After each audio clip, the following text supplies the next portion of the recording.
그때는 왜 그랬는지 모르겠습니다. 한때 설레는 마음으로 만났던 그 사람이 보여준 끔찍한 본 모습은 지금도 잊을 수가 없습니다. 시작하기 전 무료인 구독과 알림 설정 눌러주세요. 구독과 좋아요는 무료로 할 수 있는 응원으로 저에게는 큰 힘이 됩니다. 안녕하세요. 제 이름은 김숙자입니다. 올해 63살, 전남 목포에서 작은 식당을 운영하고 있습니다. 오늘 저는 제 이야기를 여러분과 나누려고 합니다. 제가 겪은 일이 누군가에게는 경각심이 되고 또 누군가에게는 용기가 되었으면 하는 마음으로요. 30년이라는 긴 세월을 함께한 남편이 세상을 떠난 지도 어느덧 3년이 되어 갑니다. 우리는 대학 때 음악 동아리에서 만났어요. 그때 저는 1학년, 남편은 3학년이었죠. 기타를 치며 노래하던 그 모습에 첫눈에 반해버렸어요. 대학 연애 끝에 결혼해서 아들 하나를 낳고 정말 행복하게 살았습니다. 숙자야, 우리 평생 함께하자. 그런 약속을 했었는데 남편은 갑작스러운 심장마비로 그 약속을 지키지 못했어요. 그날 병원에서 의사가 남편의 사망 소식을 전했을 때 세상이 무너지는 것 같았습니다. 어머니 노력했지만 죄송합니다. 그 말 한마디에 제 인생의 절반이 사라져 버렸어요. 아들은 서울에서 회사 다니느라 바빠서 자주 내려오지 못합니다. 명절에나 얼굴을 볼 수 있죠. 처음엔 매일 전화했던 아들도 시간이 지나면서 점점 통화 횟수가 줄어들었어요. 저도 이해해요. 젊은 사람들은 자기 삶이 있으니까요. 낮에는 20년 넘게 운영해온 식당에서 일하며 사람들을 만나고 웃고 떠들지만 밤이 되면 달라져요. 텅 빈 집에 들어서는 순간 적막감이 밀려옵니다. TV 소리만 집안을 채우고 혼자 밥을 먹으며 남편과 함께했던 식탁을 바라보면 눈물이 나올 때가 많아요. 여보, 많이 외로워. 그렇게 3년의 시간이 흘렀고 저는 점점 일상에 적응해 가고 있었어요. 사별의 아픔이 조금씩 잊혀갈 무렵 저는 주말마다 지역 산악회, 등산 모임에 나가기 시작했습니다. 운동도 하고 새로운 사람들도 만나면서 조금씩 활력을 찾아가고 있었죠. 무등산 정상에서 바라보는 일출은 정말 아름다웠어요. 붉게 물든 하늘을 보고 있으면 마음이 평온해졌습니다. 산행 후에는 몸은 피곤해도 마음만은 가벼워졌어요. 그러던 어느 토요일 산악회에서 한 남성을 만났습니다. 최명현이라는 61세 남성이었죠. 침착하고 다정한 인상에 항상 다른 회원들을 배려하는 모습이 눈에 띄었습니다. 몇 번의 산행에서 눈인사만 나누던 중 어느 날 그가 먼저 다가와 말을 걸었어요. 매주 뵙는 것 같은데 혹시 커피 한 잔 하실래요? 그의 따뜻한 미소와 공손한 태도에 오랜만에 마음이 설레었습니다. 단순한 호기심이라고 생각했지만 지금 생각해보면 그때부터 제 인생의 다른 국면이 시작된 것 같아요.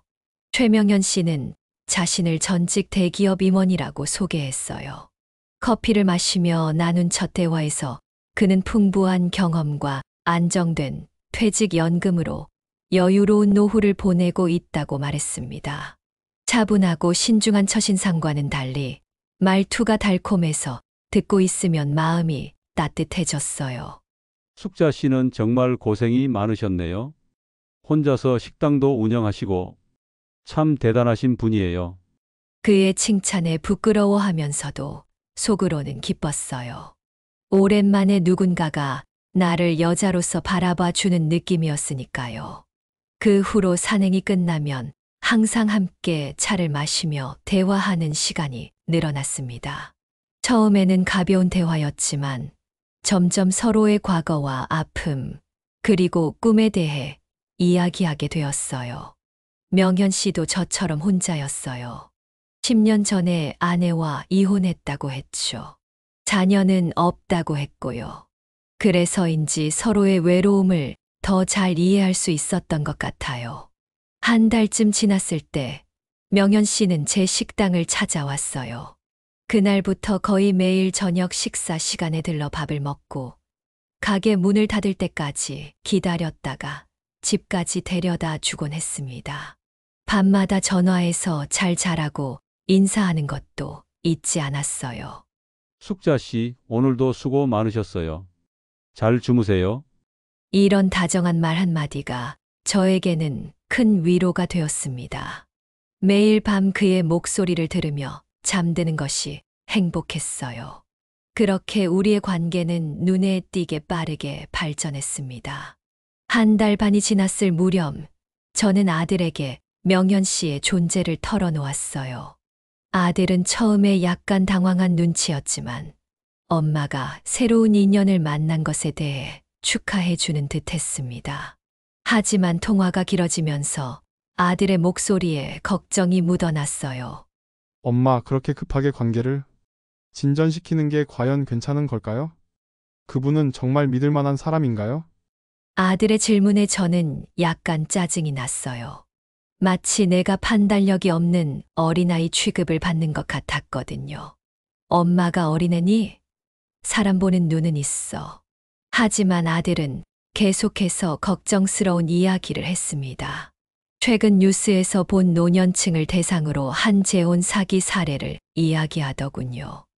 2달 전 뉴스에서도 나왔어요. 60대 여성이 재혼한 남편에게 집문서를 넘겨줬다가 하루아침에 모든 걸 잃고 거리에 나앉게 된 사건이요. 그 사기꾼은 비슷한 수법으로 3명의 여성을 속였대요. 아들은 명현 씨의 신원조회와 배경 확인을 제안했어요. 며느리도 전화를 바꿔봤더니 비슷한 이야기를 했습니다. 어머님, 제 친구 어머니도 비슷한 일을 겪으셨어요. 평생 모은 재산을 다 잃으셨죠. 심지어 손주들까지 전화로 할머니, 그 아저씨 나쁜 사람 아니에요. 라고 물었을 때는 마음이 아팠어요. 가족들이 저를 걱정해 주는 마음은 이해했지만 한편으로는 서운했습니다. 내가 나이가 들어서 판단력이 흐려진 걸까? 그런 생각이 들기도 했지만 명현 씨의 진심 어린 관심과 따뜻한 말들을 떠올리면 그런 불안감은 금방 사라졌어요. 아들의 재혼 사기 이야기를 들은 후 저는 명현 씨에 대해 곰곰이 생각해보기 시작했어요. 우리가 만난 지 2달이 넘었는데 생각해보니 그의 이름 외에는 아는 것이 거의 없다는 사실이 점차 마음에 걸렸습니다. 어디 사는지, 가족 관계는 어떤지, 그가 말한 대기업 임원 경력이 사실인지 확인할 방법도 없었어요. 그래서 조심스럽게 명현 씨에게 제안했습니다. 명현 씨, 우리 아들이 당신을 한번 만나보고 싶어 해요. 주말에 식사라도 같이 할까요? 그의 반응은 예상 밖이었어요. 얼굴이 살짝 굳더니 미소를 지으며 대답했죠. 아, 이번 주말에는 고향에 볼 일이 있어서요. 다음에 기회가 되면 꼭 만나고 싶습니다. 그렇게 첫 번째 만남은 무산되었고 이후에도 비슷한 상황이 반복되었어요. 이번 주말에는 갑자기 옛 직장 동료들 모임이 잡혔네요. 몸이 좀 안 좋아서 쉬어야 할 것 같아요. 매번 그럴듯한 핑계로 만남을 피하는 모습에 의심이 커져갔습니다. 하지만 그때마다 명현 씨는 더 다정하게 저를 대해 주었어요. 꽃을 사오거나 비싼 선물을 준비하고 맛있는 음식을 대접하면서요. 어느 날 저녁 함께 식사를 하던 중 명현 씨가 갑자기 결혼 이야기를 꺼냈어요. 숙자 씨, 우리 나이에 뭐 그렇게 복잡하게 할 필요 있을까요? 간단하게 혼인신고부터 하고 천천히 준비해도 되지 않을까요? 그 말을 듣는 순간 가슴이 쿵 내려앉는 듯한 느낌이 들었어요. 제 얼굴에 드러났는지 명현 씨가 물었습니다. 왜 그래요? 싫으세요? 아니, 그게 아니라 좀 갑작스러워서요. 그리고 아들이 당신을 만나보고 싶어 하는데 명현 씨는 제 손을 잡으며 말했습니다. 자녀분은 결혼 후에 만나도 충분할 것 같은데요. 우리 나이에 자녀 허락을 받아야 한다는 건 좀 우스운 일 아닐까요? 그의 말이 일리가 있는 것 같기도 했어요. 우리 세대에는 부모님이 재혼하실 때 자녀에게 허락을 받는 경우가 많지 않았으니까요. 하지만 머릿속에는 여전히 의문이 남아 있었습니다. 왜 이렇게 서두르는 걸까? 뭔가 숨기는 게 있는 건 아닐까? 그럼에도 불구하고 명현 씨의 달콤한 말과 다정한 태도에 마음이 흔들렸어요. 결국 저는 아들의 반대에도 불구하고 혼인신고를 하기로 결정했습니다. 결혼식은 나중에 하기로 했어요. 혼인신고 당일 구청에 가는 길에 저는 굉장히 긴장되었어요. 가슴 한구석에는 여전히 불안함이 자리 잡고 있었지만 새로운 시작에 대한 기대감도 있었습니다. 명현 씨는 그날따라 특별히 기분이 좋아 보였어요. 평소보다 더 활기차고 다정했습니다. 이제 우리 정말 부부가 되는 거예요. 앞으로 숙자 씨를 행복하게 해줄게요. 그 말을 들으며 저는 생각했어요. 아들이 걱정했던 것은 괜한 것이었어. 혼인신고를 마치고 명현 씨는 저를 데리고 갔어요. 모던한 대형 오피스텔이었는데 깔끔하게 정리된 인테리어와 고급스러운 가구들이 놓여 있었습니다. 창밖으로 보이는 전망도 좋았어요. 여기가 우리 새 집이에요. 마음에 드세요? 저는 안도감을 느꼈어요. 적어도 집은 있는 사람이었으니까요. 하지만 이런 안도감은 오래가지 못했습니다. 함께 살기 시작한 지 며칠이 지나지 않아 명현 씨는 제 재산에 관심을 보이기 시작했어요. 처음에는 그저 부부간의 대화라고 생각했습니다. 식당은 얼마에 매출이 나오나요? 한 달에 900만 원 정도요. 많지는 않지만 혼자 살기에는 충분했어요. 그러던 어느 날 명현 씨가 문득 물었습니다. 목포에 건물도 갖고 계시다고 했죠? 월세는 얼마나 받고 계세요? 저는 별 생각 없이 대답했어요. 남편이 오래전에 사둔 건물이라 지금은 새 가구가 살고 있어요. 월세 합쳐서 150만 원 정도 받고 있죠. 명현 씨의 눈빛이 반짝이는 것을 본 것 같았지만 그때는 크게 신경 쓰지 않았어요. 다음 날 또 다른 질문이 이어졌습니다. 은행 예금은 어느 정도 갖고 계신가요? 요즘 금리가 오르고 있어서 투자할 때가 아닌가 싶어서요. 이런 질문들이 계속되자 저는 점점 불편해지기 시작했어요. 왜 이렇게 제 재산에 관심이 많은 걸까? 마치 제 돈을 파악하려는 듯한 느낌이 들었어요. 그러던 어느 날 명현 씨는 부동산 투자 이야기를 꺼냈어요. 숙자 씨, 내가 알아본 강남에 좋은 물건이 있어요. 지금 투자하면 정말 좋을 것 같아요. 우리 같이 해볼까요? 얼마나 필요한데요? 5억 정도요. 숙자 씨가 3억, 내가 2억 정도 해서 함께 미래를 준비해 보는 건 어떨까요? 저는 망설였어요. 그동안 모아둔 돈이긴 했지만 아직 남편이 계실 때 같이 산 집 문서도 명현 씨 이름으로 바꾸지 않은 상태였습니다. 왠지 모르게 조심스러웠어요. 좀 더 생각해 볼게요. 그렇게 큰 돈을 갑자기 결정하기가 쉽지 않네요. 그러자 명현 씨는 웃으며 받아들였지만 눈에는 실망감이 비쳤어요. 그날 이후로 그는 더 자주 투자 이야기를 꺼냈고 제가 계속 망설이자 점점 초조해하는 듯 했습니다. 어느 날 아침 우편함을 확인하러 나갔다가 충격적인 사실을 알게 되었어요. 관리비 고지서를 발견했는데 거기에는 임대인 이름이 최명현이 아닌 다른 사람으로 되어 있었고 임차인 최명현이라고 적혀 있었어요. 그제서야 이 오피스텔이 명현 씨의 소유가 아닌 그가 월세로 살고 있는 곳이라는 사실을 깨달았습니다. 심장이 빠르게 뛰기 시작했어요. 집에 돌아와 명현 씨에게 물었습니다. 당신이 말했던 부자 임원은 거짓말이었던 거죠.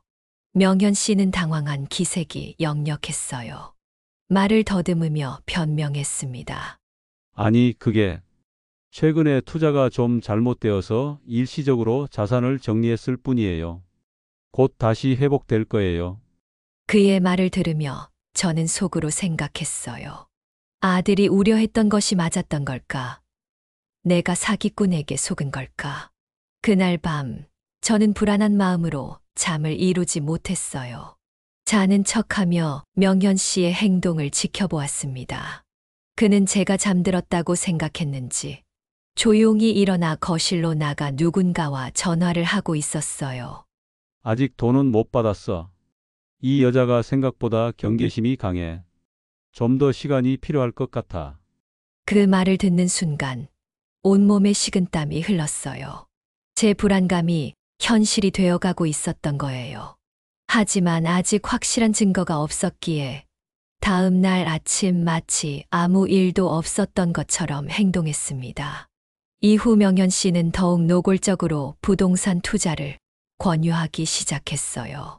어느 날 아침 그는 신문을 보며 흥분된 목소리로 말했습니다. 숙자 씨, 제가 알아본 강남 부동산 투자가 있어요. 지금 5억만 투자하면 1년 안에 2배로 불릴 수 있대요. 저는 이제 그의 말을 곧이곧대로 믿지 않게 되었어요. 하지만 아직은 정확히 어떤 상황인지 파악하고 싶었기에 시간을 벌기로 했습니다. 그래요? 어떤 투자인데요? 아주 좋은 곳이에요. 재개발 예정 지역인데 내부 정보로는 곧 확정된대요.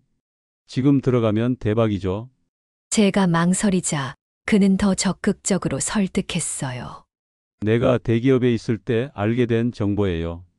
확실한 거라니까요. 당신 식당에서 번 돈으로 이렇게 투자하면 우리 노후가 더 편안해질 거예요. 그의 눈빛에는 욕심이 가득했어요. 예전에 제가 사랑했던 그 따뜻한 눈빛은 온데간데 없었습니다. 저는 단호하게 거절했어요. 미안해요.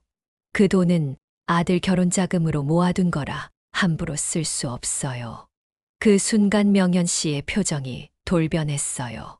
그동안의 온화하고 다정했던 모습은 사라지고 얼굴이 불그락부르락해지더니 갑자기 책상을 세게 내리쳤습니다. 뭐야? 그럼 내가 지금까지 당신한테 잘해준 건 뭐야? 그깟 돈 좀 같이 굴려보자는데? 저는 그 모습에 깜짝 놀라 뒤로 물러섰어요.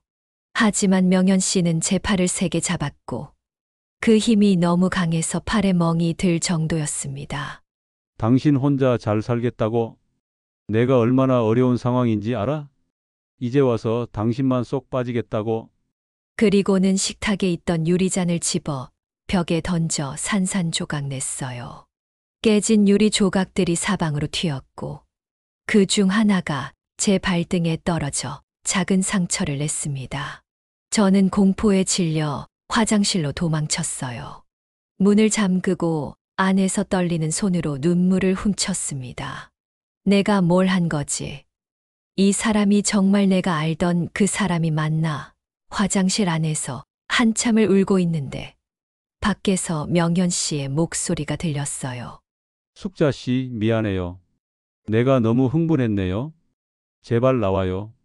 다시는 이러지 않을게요. 그의 목소리는 다시 다정하고 부드러워져 있었어요. 마치 방금 전에 일은 꿈이었던 것처럼요.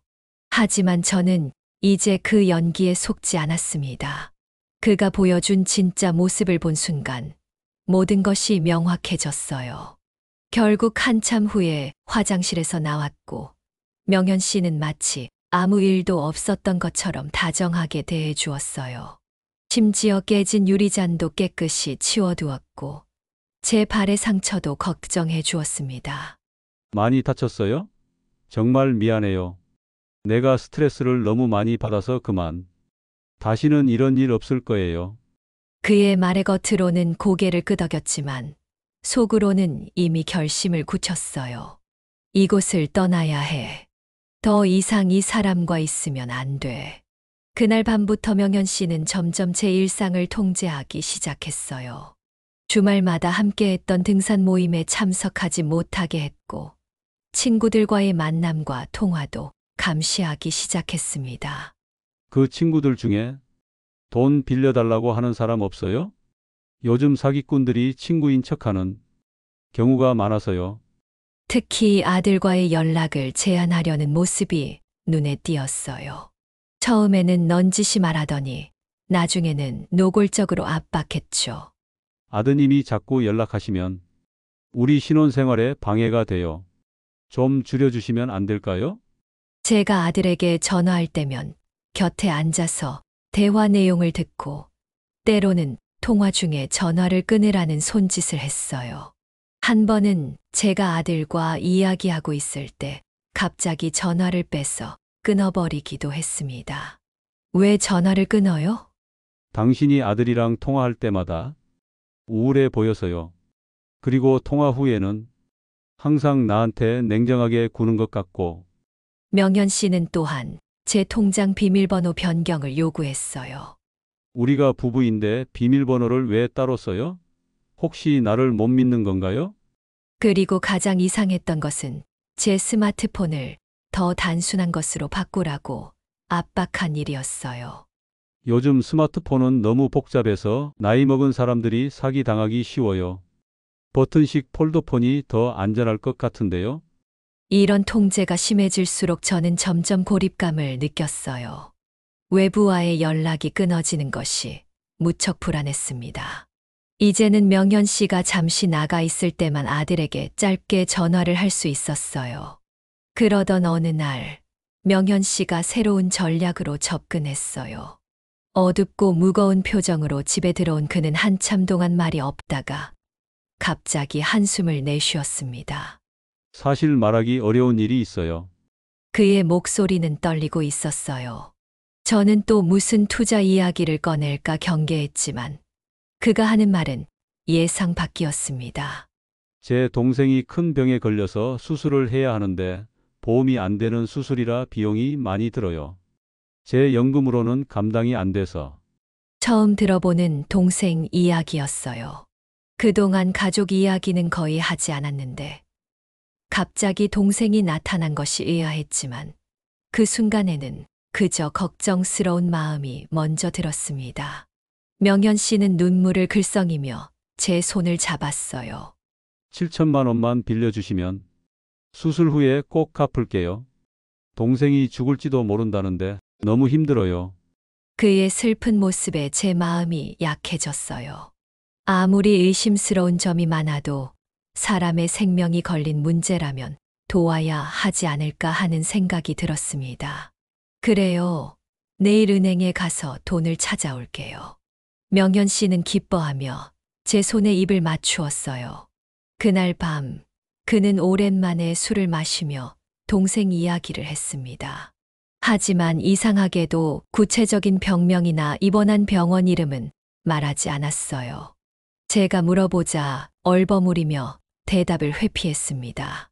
다음 날 아침 저는 은행에 가기 위해 준비하고 있었어요. 그때 명현 씨의 핸드폰이 울렸고 그는 전화를 받기 위해 베란다로 나갔습니다. 저는 혹시 병원에서 온 전화일지도 모른다는 생각에 별다른 의심 없이 준비를 계속했어요. 그는 베란다에서 조용히 통화를 하고 있었고 제가 거실에 있을 때는 들리지 않을 만큼 작은 목소리였어요. 하지만 우연히 주방으로 가다가 베란다 문 근처에 서게 되었고 그때 그의 대화 일부가 들렸습니다. 그래, 이번에는 확실해. 곧 돈을 받아낼 수 있을 것 같아. 이 여자는 꽤 순진해서 말만 잘하면 다 넘어와. 지난번 그 할매보다 훨씬 쉬워. 그 말을 듣는 순간 저는 그 자리에 얼어붙은 듯 서 있었어요. 다음 말이 더 충격적이었습니다. 그래, 7천만 원 정도 먼저 받아서 너한테 보내줄게. 나머지는 계획대로 진행하면 돼. 온몸에 식은땀이 흘렀어요. 동생의 수술, 애타는 마음, 모든 것이 거짓이었던 거예요. 자신이 그저 돈을 뜯어내기 위한 이번 차례의 여자일 뿐이라는 충격적인 진실을 깨달은 순간이었습니다. 저는 급히 주방으로 돌아와 아무 일도 없었던 것처럼 행동했어요. 명현 씨가 통화를 마치고 들어왔을 때 저는 커피를 끓이고 있는 척했습니다. 아, 전화가 왔었네요. 누구였어요? 명현 씨는 약간 당황한 듯 했지만 금방 표정을 가다듬었어요. 아, 그냥 병원에서 온 전화예요. 동생 상태를 알려주려고. 병원에서요? 어느 병원인데요? 서울대학교 병원이요. 왜요? 아니에요. 그냥 물어봤어요. 그럼 지금 바로 은행에 가볼까요? 명현 씨의 얼굴에 안도감이 스쳤어요. 제가 의심하지 않는다고 생각한 모양이었죠. 하지만 저는 이미 모든 것을 알게 되었고, 이제는 탈출 계획을 세워야 했습니다. 잠깐만요. 제가 먼저 씻고 준비할게요. 1시간만 기다려주세요. 명현 씨를 거실에 남겨두고 화장실로 들어간 저는 떨리는 손으로 아들에게 문자를 보냈어요. 엄마가 위험해. 지금 당장 경찰서에 가서 신고해줘. 최명현이라는 사람, 재혼 사기범이야. 증거 찾았어. 곧바로 아들에게서 전화가 왔지만 받을 수 없었어요. 명현 씨가 들을까 두려웠거든요. 대신 짧은 메시지를 더 보냈습니다. 전화하지 마. 위험해. 지금 대호 오피스텔 202호에 있어. 빨리 경찰 데리고 와. 화장실에서 나온 저는 평소보다 더 다정하게 명현 씨를 대했어요. 의심을 사지 않기 위해서였죠. 준비됐어요. 가기 전에 커피 한 잔 더 마실래요? 명현 씨는 제 갑작스러운 다정함에 약간 의아해하는 듯 했지만 기분 좋게 받아들였어요. 저는 계속해서 시간을 끌었습니다. 아들이 경찰과 함께 올 시간이 필요했거든요. 은행에 가기 전에 먼저 동생분 병원에 가서 의사 선생님을 만나보는 게 어떨까요? 제가 직접 상황을 들어보고 싶어요. 명현 씨의 표정이 굳어졌어요. 왜 갑자기 그런 이야기를 해요? 신뢰를 못하는 건가요? 아니에요. 그런 게 아니라 저도 걱정되니까요. 직접 가서 어떤 수술인지, 어떻게 도울 수 있는지 물어보고 싶어서요. 명현 씨는 초조해 보였어요. 손가락으로 테이블을 두드리며 답했습니다. 지금은 면회가 안 돼요. 중환자실에 있어서. 그냥 빨리 돈부터 준비하는 게 좋을 것 같아요. 그의 거짓말이 계속될수록 저는 더욱 확신했어요. 이 사람은 사기꾼이었고, 저는 그의 다음 피해자가 될 뻔했던 거죠. 시간을 더 끌기 위해 저는 갑자기 배가 아프다고 말했어요. 아, 갑자기 배가 너무 아파요. 화장실 좀 다녀올게요. 다시 화장실에 들어간 저는 아들에게서 온 메시지를 확인했습니다. 엄마, 지금 경찰과 함께 가고 있어. 30분 정도 걸릴 거야. 절대 돈 주지 마. 안도감이 밀려왔어요. 이제 조금만 더 버티면 됐습니다. 하지만 명현 씨의 인내심도 한계가 있었어요. 제가 너무 오래 화장실에 있자 문을 두드리기 시작했습니다. 숙자 씨, 괜찮아요? 왜 이렇게 오래 있어요? 괜찮아요. 조금만 더요. 배가 많이 아팠어. 이상하네요. 아까까지는 괜찮았잖아요. 혹시 은행 가기 싫어서 그러는 건 아니죠? 그의 목소리에 의심이 묻어났어요. 저는 빨리 대답했습니다. 아니에요. 정말 갑자기 아파서 그래요. 금방 나갈게요. 화장실에서 나온 저는 최대한 자연스럽게 행동하려 했어요. 하지만 명현 씨의 눈빛이 달라져 있었습니다. 마치 제 마음을 꿰뚫어 보는 것 같았어요. 핸드폰 좀 볼게요. 갑작스러운 요구에 저는 깜짝 놀랐어요. 그동안 핸드폰을 확인한 적은 없었거든요. 왜요? 제 핸드폰을 왜 보려고 하세요? 그냥요. 누구랑 연락했는지 궁금해서. 저는 거절했어요. 그건 안 돼요. 개인적인 거예요. 명현 씨의 표정이 순식간에 변했어요. 부드러운 미소는 사라지고 냉랭한 눈빛으로 저를 노려보았습니다. 뭘 숨기고 있어? 아들한테 연락했지? 저는 침착함을 유지하려 했어요. 아직 시간이 필요했으니까요. 아니에요. 그냥 프라이버시 문제인데 왜 이러세요? 명현 씨는 갑자기 제 가방을 뒤지기 시작했어요. 저는 가방을 빼앗으려 했지만 그의 힘을 당해낼 수 없었습니다.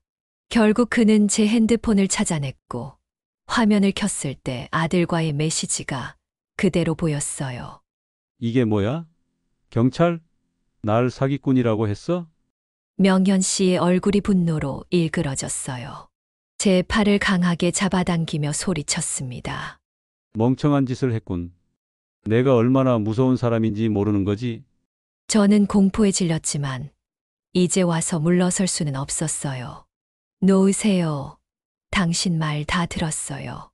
동생 수술은 거짓말이고 나한테서 돈만 뜯어내려는 거잖아요.